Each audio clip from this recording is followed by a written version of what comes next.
अकबर ने अपने अंकल को भेजा, अंकल का नाम था सुल्तान खान। क्या नाम था?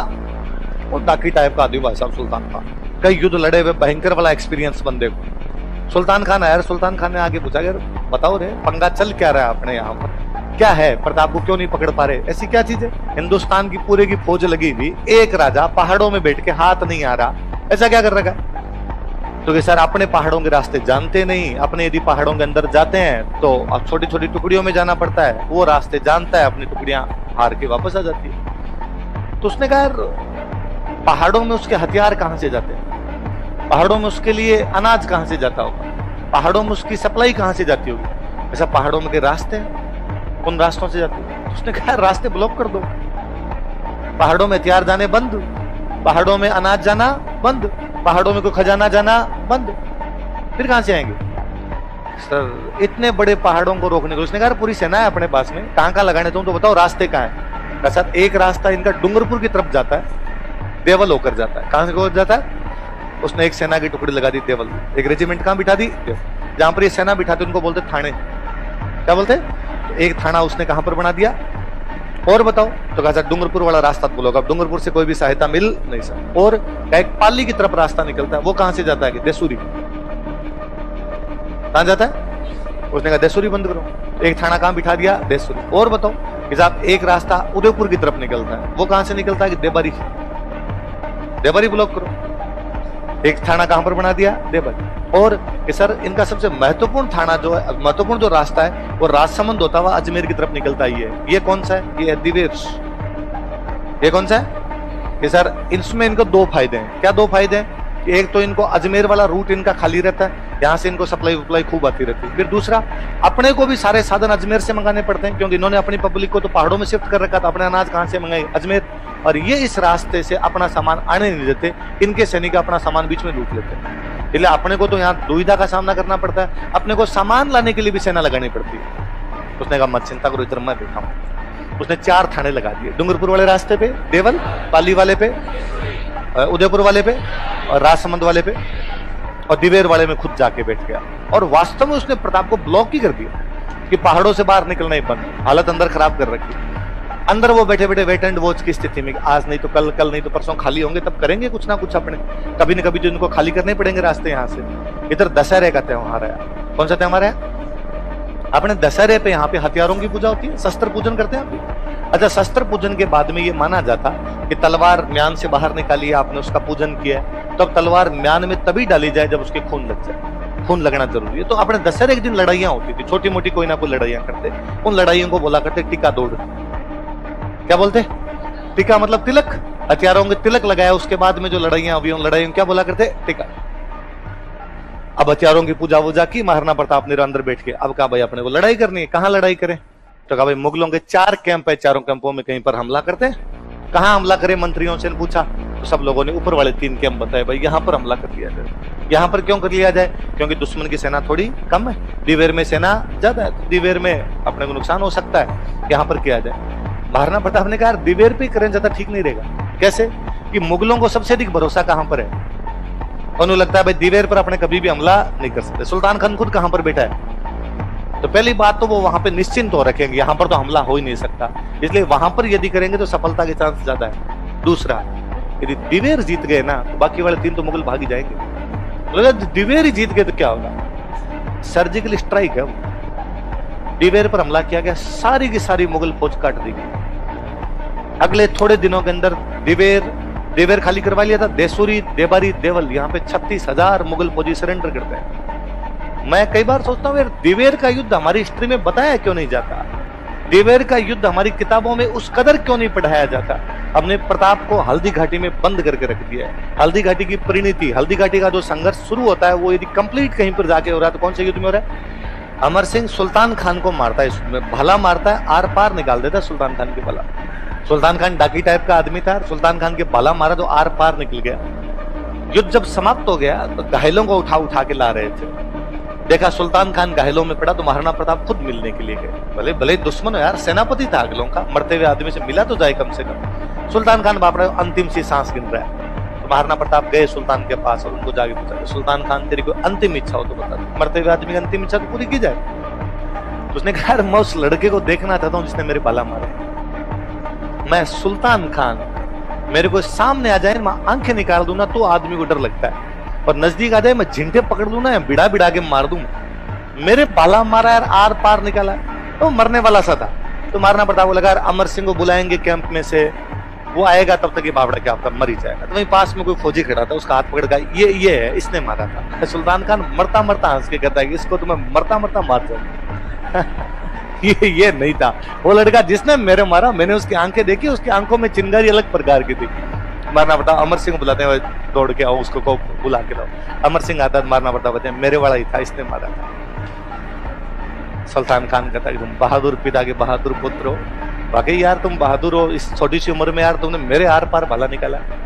मारना पड़ता, अमर सिंह को गंगा जल देते हैं कि सुल्तान खान के मुंह में गंगा जल डालो। हमेशा मानते हैं कि मरते हुए आदमी मुंह में गंगा जल डाला जाए तो जन्नत मिलेगी, स्वर्ग में जाएगा।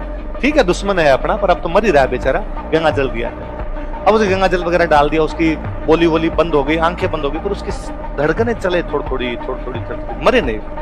क्योंकि घायल आदमी के साथ सीधी सी दिक्कत है, जब तक पूरा खून नहीं निकलेगा वो मरेगा। ब्लड लॉस्ट होना पूरा जरूरी है, तभी वो मरेगा। ये तो क्या होता है भाई, आपका सिर फूट गया, खून फटाफट निकल गया, उसके बाद भाला अंदर घुसा हुआ, तो उसका खून धीरे धीरे निकले उस घाव से। तो क्या यार ये जब तक खून नहीं निकलेगा मरेगा नहीं, बापड़ा तड़फ रहा है यार पड़े पड़े इस प्रकार से। तो मारना पड़ता, अमर सिंह को कहते हैं कि भाला खींच के बाहर निकाल दे, तो एक झटके मर जाए। मरना तो 10 मिनट बाद मरे, 15 मिनट बाद मरे, क्यों तड़पे बेचारा, मर जाए। तो कहते वो इतना मोटा आदमी था कि अब अमर सिंह से भाला निकले नहीं, जाते तो यूं घुसा दिया बंदे ने और निकले नहीं। उसके बाद अमर सिंह उसके दोनों पैरों पे खड़ा होकर दोनों हाथों से खींचता है, तब उसका भाला निकलता, तब वो मरता है। अमर सिंह वो योद्धा था जिसने सुल्तान खान के भाला आर पार कर दिया था।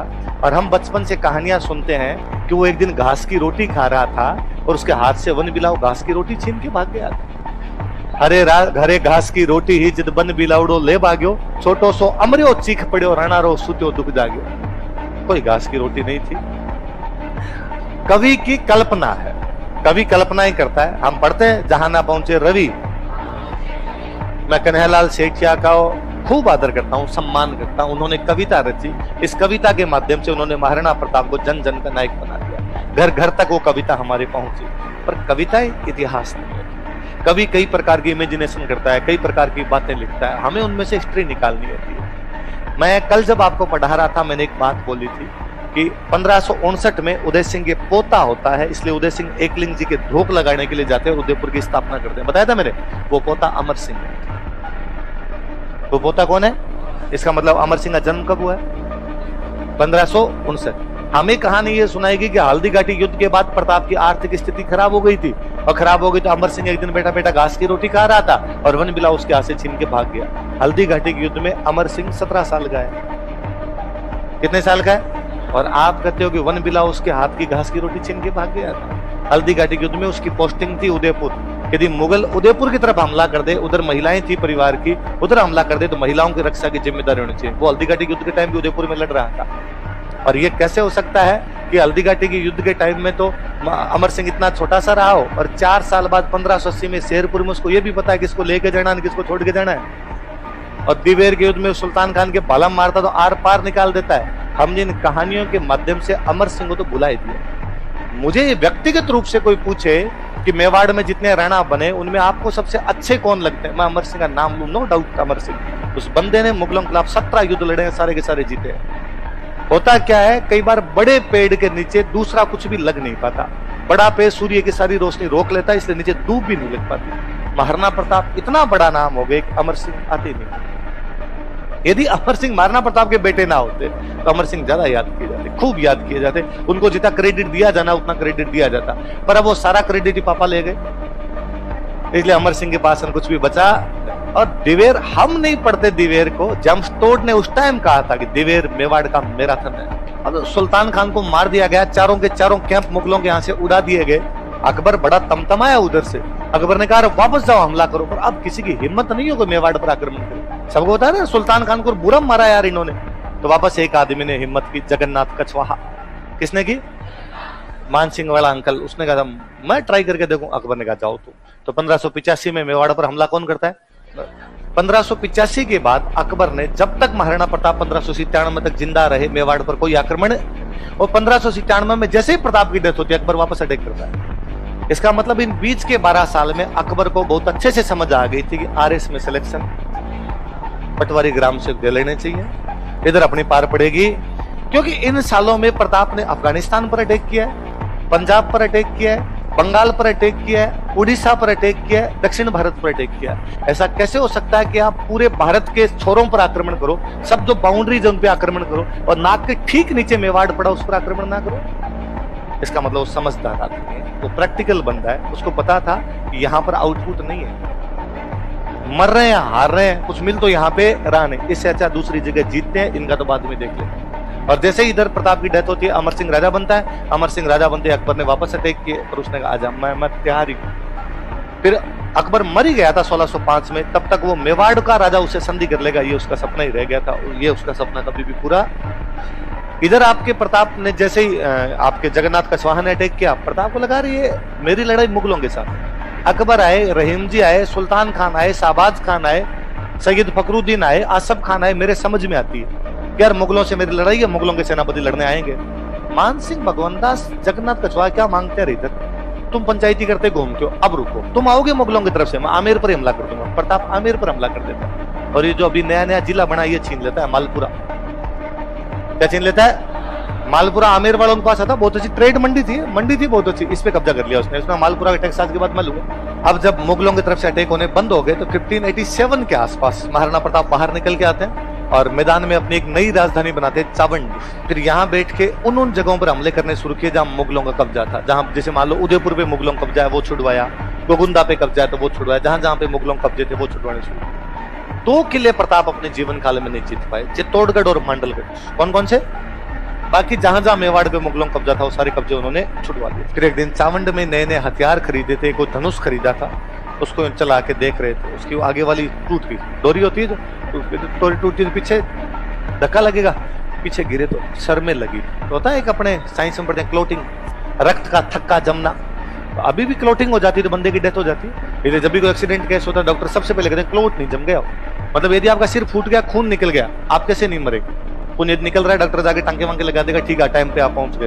यदि खून नहीं निकला, अंदर लगे, क्लोट हो गया, तो मरने की भयंकर संभावना रहेगी, तो क्लोट निकालते हैं डॉक्टर सबसे पहले। तब ऐसी कोई थी नहीं चीजें, एक यहाँ की आंतड़ियां खींच गई थी, वो खींचते टाइम पे तो वहीं चावंड में डेथ हो जाती है 19 जनवरी 1597। हल्दीघाटी वाले युद्ध के बाद प्रताप को तो पता चल गया था संघर्ष लंबा चलेगा, मुगलों के साथ में अपने संधि करने के लिए तैयार नहीं, तो मुगल वापस आएंगे लड़ने के लिए, 65% का इंतजाम होना चाहिए पूरा। प्रताप गुजरात साइड में जा रहे थे, गुजरात में मुगलों का रास्ता उनके दिमाग में थी कि उधर मुगलों के इलाकों से टैक्स लेके आते, अपने पैसे से क्यों लड़े, इनके पैसे से लड़े। रास्ते के अंदर एक गांव था, उस गांव का नाम था चूलिया। कौन सा गांव था? उधर गुजरात साइड में गांव था चूलिया, इडर में। यहाँ पर 2 आदमी आके महाराणा प्रताप से मिलते हैं, 2 भाई मिलते हैं, एक का नाम है भामाशाह, एक का नाम है ताराचंद। इन्होंने महाराणा प्रताप का, महाराणा प्रताप पैसे टक्के की चिंता करने की कोई आवश्यकता नहीं है, आप तो पहाड़ों में रहो, पैसे का इंतजाम हम कर लेंगे, ये पकड़ो खूब सारे पैसे। अरे इतने पैसे कहाँ से? इनका एक तो हमारा जो पर्सनल खजाना है वो सारा का सारा आपका, आप तो संघर्ष करो, हम तुम्हारे साथ। एक प्रताप ने कहा ये तुम्हारा घर का है यार, ये मैं कैसे ले सकता हूँ? अरे सर सुनो, कुछ तो हमारे घर का है, कुछ इसमें मेवाड़ का ही खजाना है। भामाशाह के परिवार की ड्यूटी थी मेवाड़ में कोषाध्यक्ष की। किसकी ड्यूटी थी? कोषाध्यक्ष होती, भामाशाह का परिवार कोषाध्यक्ष था।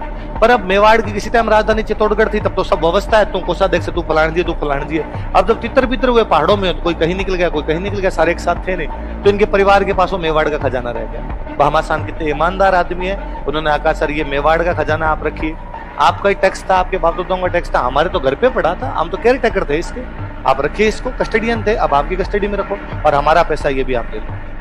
प्रताप ने भामाशाह गले लगाया और कहा जब तक भामाशाह ताराचंद जैसे लोग हैं, मेवाड़ का कोई बाल भी बांका, तो मेवाड़ को उस समय बचाने वाला, मेवाड़ का उद्धार करने वाला बंदा कौन है? भामाशाह। या तो कभी मेवाड़ को बचाया था हमीर ने, या इस समय मेवाड़ को कौन बचा रहे हैं? भामाशाह। इसलिए भामाशाह क्या कहा जाता है मेवाड़ का? महाराणा प्रताप ने भामाशाह को अपना प्रधानमंत्री बना दिया। क्या बना दिया?